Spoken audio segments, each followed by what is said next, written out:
Hello, I'm Ashley Young. I make sharpening gear, custom steels for the meat industry, and today we're going to have a look at a steel that I made for a guy quite a while back.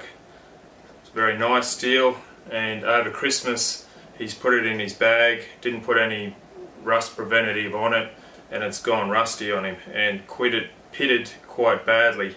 So today we're going to go through how you'd fix such a problem.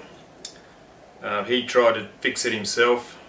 He rubbed a bit of wet and dry paper on it, tried to remove the rust, but as you will see, the photos that we'll put up, it's really quite deep, and we need to do a bit more than rubbing it with wet and dry sandpaper. So we'll have a look at them photos now. Okay, so I'll put the steel under a little microscope to magnify the pitting, and as you can see, all them little dots as I'm rolling it around where the rust has eaten down into the metal and left little holes, dished out holes. So you can imagine the microscopic edge on the knife running into all these divots and craters in the steel. It's just going to roll the edge straight over and destroy the edge of the knife. And also having these little craters, the moisture and crap gets into them and causes further pitting. So you really want to remove these all the way out, and ideally till we can't see them anymore. So that will be the plan here, just to grind that metal or back down to fresh metal to get rid of all these little holes. So it really pays to put a bit of rust preventative on your gear each day and look after it, otherwise cause a lot of grief and heartache, or those times that you do accidentally drop it and get a scratch or a mark in it. This is the technique that you'd use to fix that. So we'll go through that. So what we'll be using, in one of my previous videos we just used a 1200 grit stone and then went to the wet and dry paper, but today we're going to get a lot more aggressive and we're going to start off with a 400 grit diamond stone, then go to a 600 grit and then the 1200 grit, and finish it off from there with the wet and dry paper.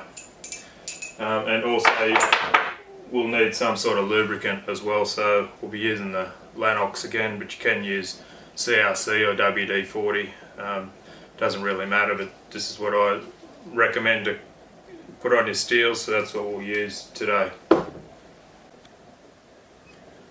Okay, so we've got a hole in the corner of the bench here again, so we want to, and you need to do this sitting down so we can really get the pressure on this steel. So we put the front of the steel in the hole like we've done in the past, and you'll need a bit of padding to put on your stomach there, because what we want to do is brace ourselves and really push hard into the steel, into the bench, because we're going to be putting a lot of pressure on it, pushing down to get that stone to cut into the steel, so we don't want the front of the steel to slip off. So we've got to really push in with our body, brace your feet into the chair and push in so it's not going to move. We don't want that to slip out whilst we're doing it. So we coat the whole steel with a lube all the way around it, and we're going to start with the 400 grit stone, and again hold the stone like that and use our finger as a guide to rub along the steel to keep it nice and straight. We don't want it slipping off. We don't want any lines running around it that way. We want everything going straight along the steel. We're going to put it on there, and then we're going to use this hand here to push down on it. So we really want to cut into that steel, because we've got a lot of material to move. And then just work it the full length of the steel.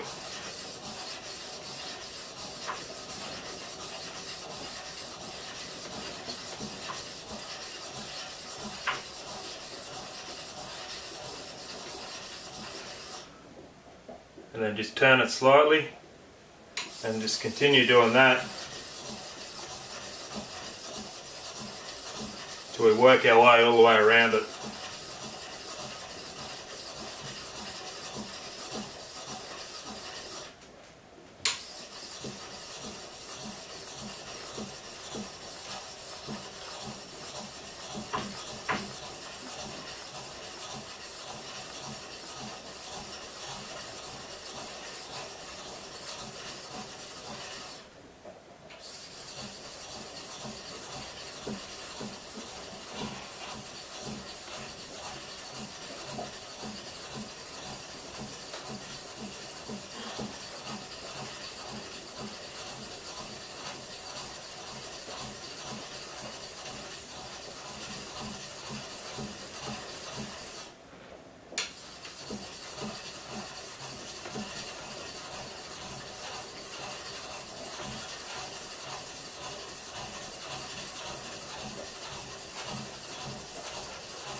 Okay guys, I've been working on this with the 400 grit stone for probably 20 minutes now, just back and forth, working my way around it and giving it a wipe off, some fresh spray, just keep grinding away, because we know them pits were extremely deep, so it's going to take a fair bit to get out. So now what we can do, and this is a good tip a good tip if you've dropped it and you've got scratches in it, just get under a light and help if that was plugged in.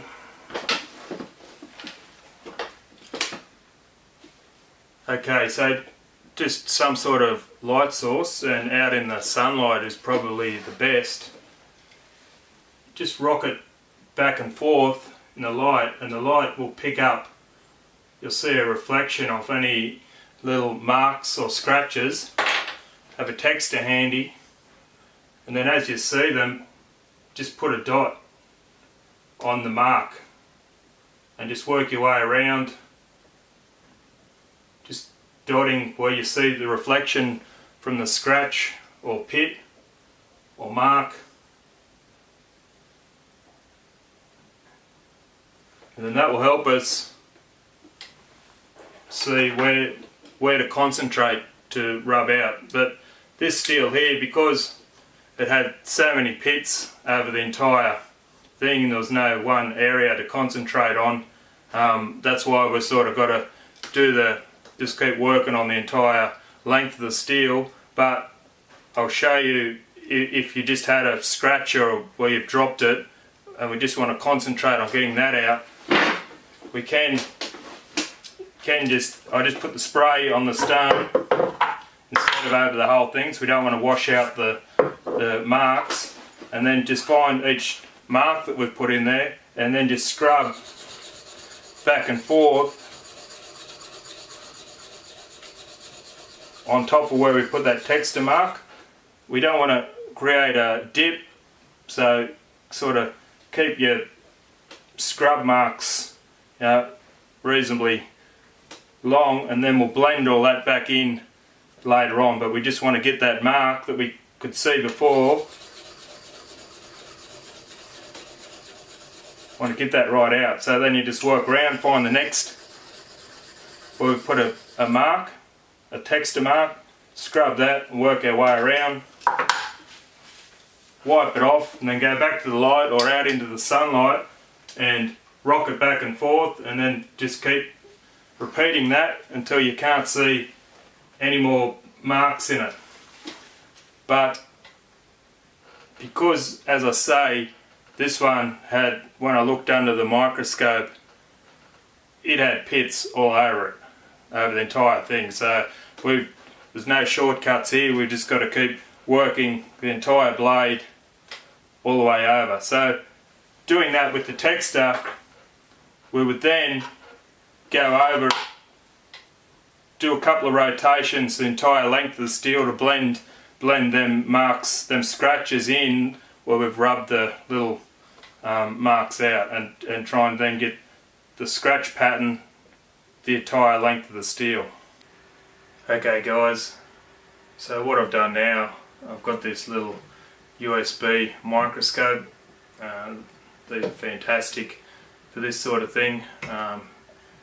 Not saying you have to go out and buy one of these, but they are a great little device. I think you can pick them up on Amazon for 70 or 80 bucks. So what I want to do now, I want to check whether I've got them pits out, and to move on to the finer grits and smooth them heavy scratches out of the steel. I don't want to get to the end and then find that we didn't get them all out and we have to go back and start again with the 400 grit. And I can see the screen here, and I'll put a photo up so you can see.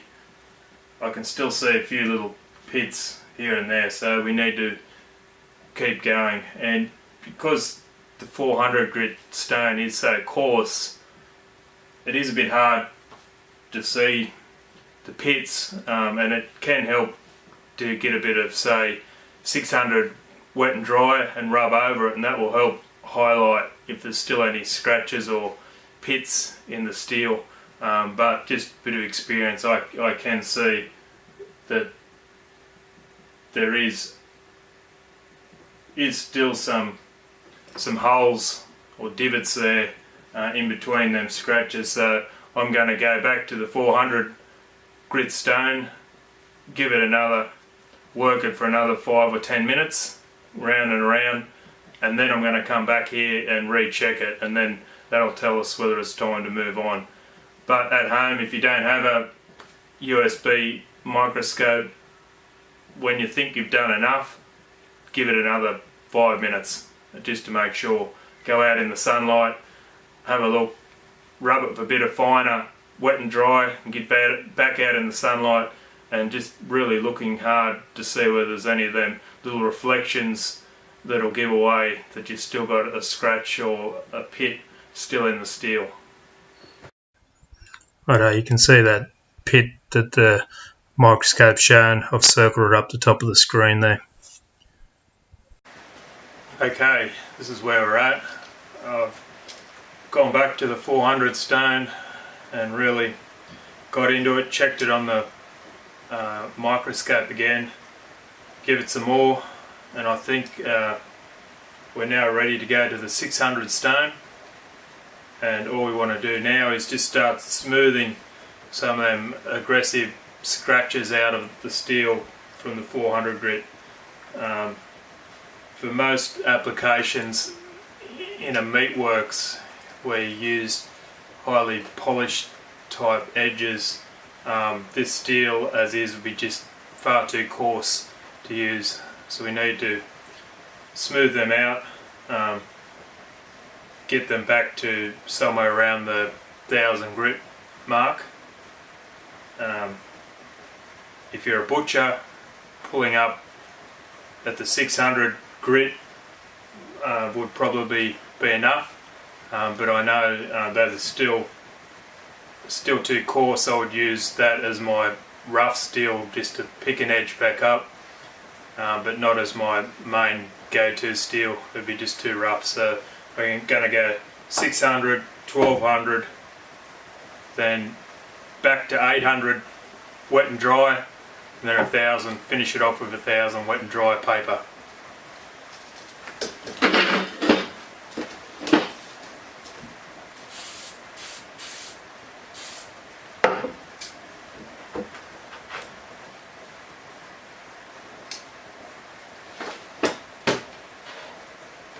So we probably don't need to use two hands now. Just back to using one hand will probably be enough.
Okay, so it's just a matter of going to the 1200 stone now.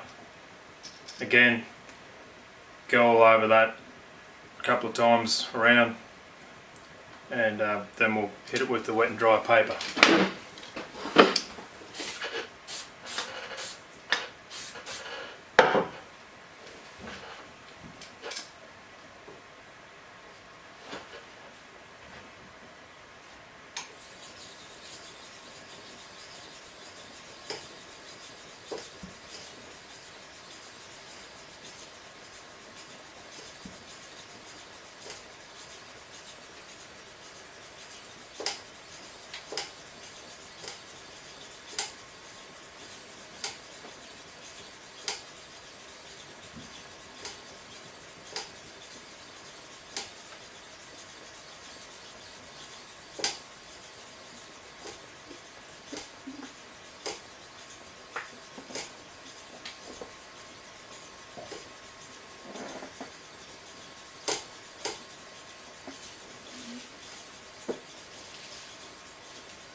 Okay, so we've done it with the 1200 grit diamond stone. Now we're going to go to the wet and dry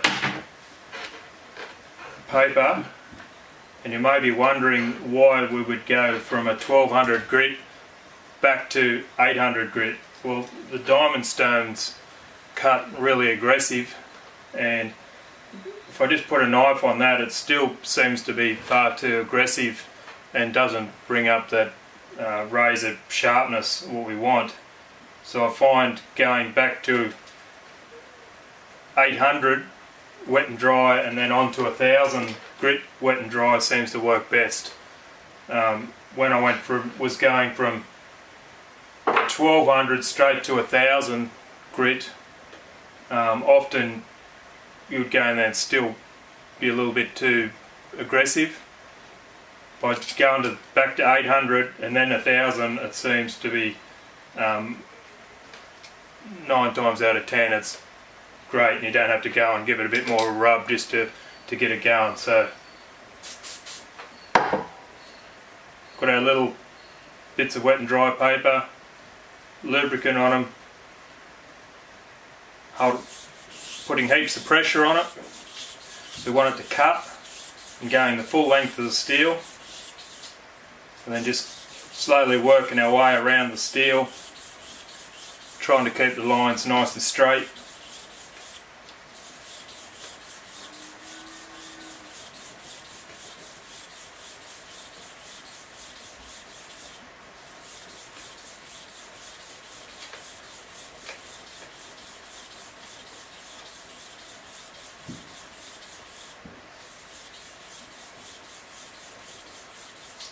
And when you start to feel that starting to dull, just move to a fresh bit of the paper so it's still cutting.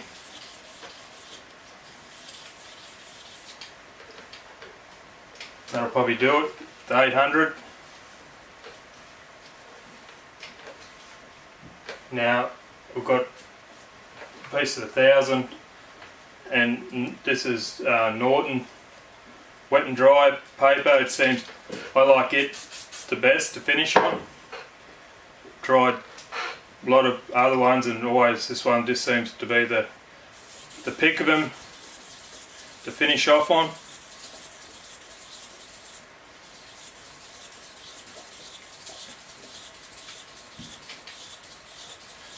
Again, put plenty of pressure on it. We want it to cut in.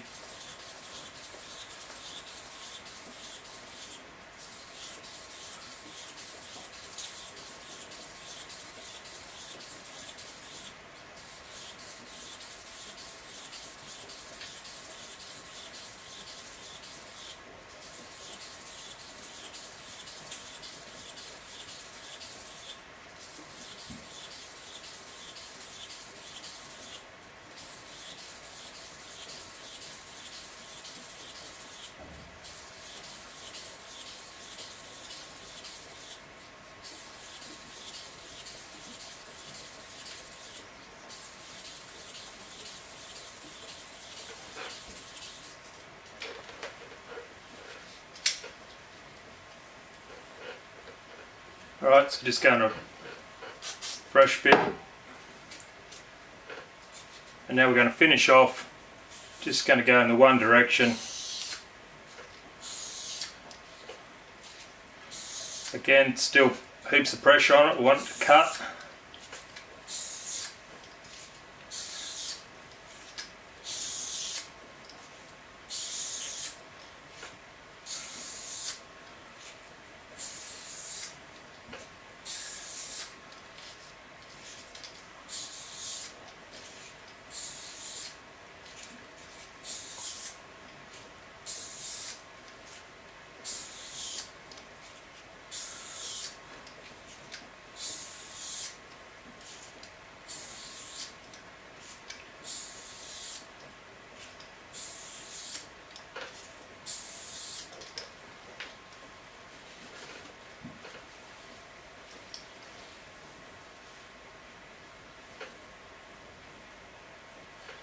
Okay, I think that looks really good.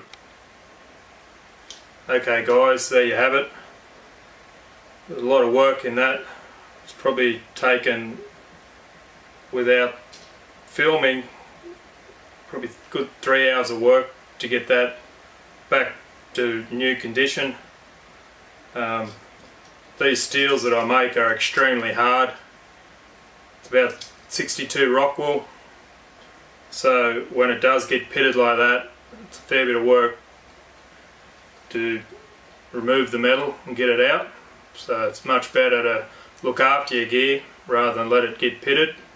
But these things happen. So you could use the same technique on a vintage type FDIC, pipe steel, any of them. That would probably be a little bit easier to get them pits out of it. So if that was helpful, make sure you like the video and subscribe guys down below. Hit the subscribe button and we'll have plenty of content to come. Sharpening, steel restoration. We'll do up one of these old vintage steels show you how to fix them up in another video, so keep an eye out and hope it all works out for you. Thank you.